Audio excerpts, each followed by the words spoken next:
Alhamdulillah, innal hamdalillah nahmaduhu wa nasta'inuhu wa nastaghfiruhu wa na'udzu billahi min syururi anfusina wa min sayyiati a'malina may yahdihillahu fala mudhillalah wa may yudlilhu fala hadiyalah. Qala Rasulullah sallallahu alaihi wasallam, innama ba'itsu liyutammima makarimal akhlak, amma ba'du. Sejenak marilah kita menundukkan kesombongan dan keangkuhan kita di hadapan Allah yang Maha Rahman dan Rahim, seraya memanjatkan rasa syukur alhamdulillahirabbil alamin atas segala rahmat, karunia, dan makfirahnya, sehingga kita dapat berkumpul di tempat yang insya Allah penuh berkah ini. Salawat serta salam tak lupa pula kita hanturkan kepada junjungan kita Nabi besar Muhammad sallallahu alaihi wasallam yang telah membimbing kita dari zaman jahiliyah menuju dunia yang penuh cahaya kebenaran, cahaya Islamiyah. Izinkanlah kami membawakan syahril yang berjudul Generasi Islamiyah. Akhir-akhir ini di hadapan kita sering dipajankan berbagai berita tentang dekadensi moral, penurunan akhlak di kalangan generasi muda, begitupun dengan para pemimpin bangsa. Kebejatan moral menjadi hidangan setiap hari.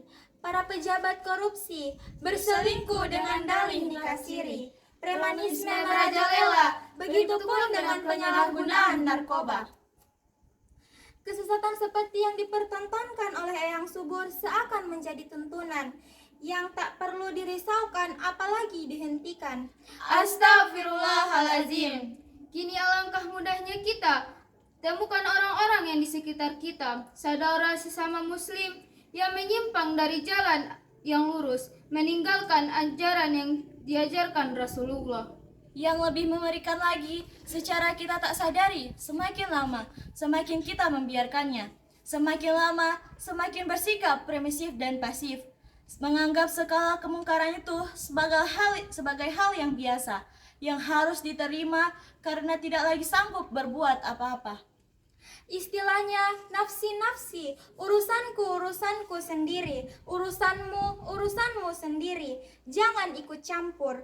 Bahkan tidak sedikit di antara kita pelan-pelan tersesat mengikuti arus kesesatan ini. Dalam Quran surat Al-Kahfi ayat 26 dituliskan, A'udzu billahi minasyaitonir rajim. Bismillahirrahmanirrahim. Qulillahu a'lamu bima labistum lahu ghaibus samawati wal ard absir bihi wa asmih ma lahum min dunihi min wali wa la yusriqu fi hukmihi ahada.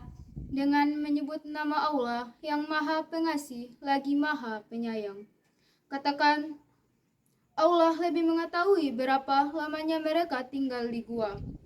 Miliknya semua yang di bumi dan di langit. Alangkah terang penglihatannya dan alangkah tajam pendengarannya. Tidak ada seorang pelindung pun bagi mereka selain Dia. Dan Dia tidak mengambil seorang pun menjadi sekutunya dalam menetapkan keputusan.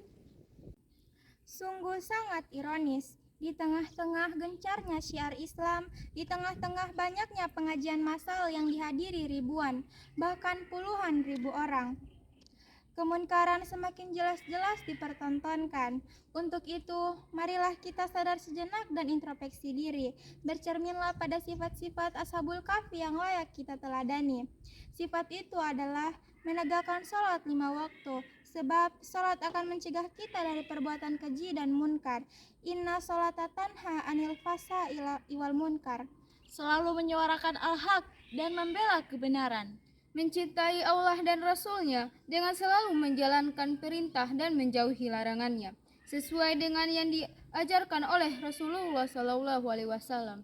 Saling melindungi sesama muslim dalam artian menjaga kerukunan, perdamaian, dan persatuan dalam ukhuwah Islamiyah, dan rela mengorbankan diri dan hartanya demi kepentingan jihad fisabilillah.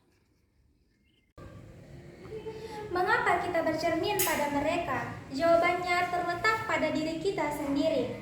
Lihatlah keutamaan surat Al-Kahfi. Yang pertama, diampuni dosa di antara 2 Jumat. Setiap umat muslim yang membaca surat Al-Kahfi, maka ia akan mendapatkan ampunan dari Allah Ta'ala. Yang kedua, mendapatkan ridho Allah Ta'ala. Keutamaan surat Al-Kahfi berikutnya adalah umat muslim yang membacanya akan mendapatkan cahaya dan ridho Allah. Rasulullah SAW bersabda, siapa yang membaca surat Al-Kahfi, maka jadilah baginya cahaya dari kepala hingga kakinya. Dan siapa yang membaca keseluruhannya, maka jadilah baginya cahaya antara langit dan bumi. Hadis riwayat Ahmad. Yang ketiga, terlindung dari fitnah Dajjal. Umat muslim yang bisa membaca surat Al-Kahfi dari ayat 1 sampai dengan 10 secara rutin, maka terhindar dari fitnah Dajjal. Hal itu sebagaimana sabda Rasulullah SAW, barang siapa membaca seluruh 10 ayat pertama dari surat Al-Kahfi, maka ia akan terlindung dari fitnah Dajjal. Hadis riwayat Ibnu Hibban. Yang keempat, disinari cahaya antara dirinya dan Ka'bah.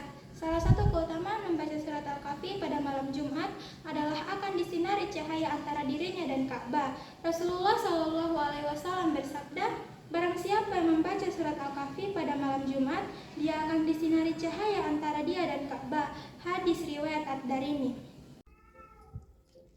Bismillahirrahmanirrahim. Wa yawma nusayyirul jibala wa taral arda birida wa hasyarnahum falam nugadir minhum ahada.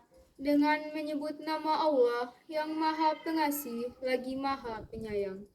Dan ingatlah pada hari ketika kami perjalankan gunung-gunung dan engkau akan melihat bumi itu rata. Dan kami kumpulkan seluruh manusia dan kami tidak tinggalkan seorang pun dari mereka. Demikianlah yang dapat kami sampaikan, khususnya generasi muda. Marilah bersama-sama kita bertekad menjadi generasi robbani, generasi Islam yang berkualitas dan berakhlakul karimah. Generasi yang siap memegang amanah, meneruskan perjuangan para pahlawan, yaitu mewujudkan bangsa Indonesia yang adil sejahtera. Baldatun thayyibatun wa rabbul ghafur. Akhirnya semoga bermanfaat dan menginspirasi. Usikum binafsi bitaqwallah.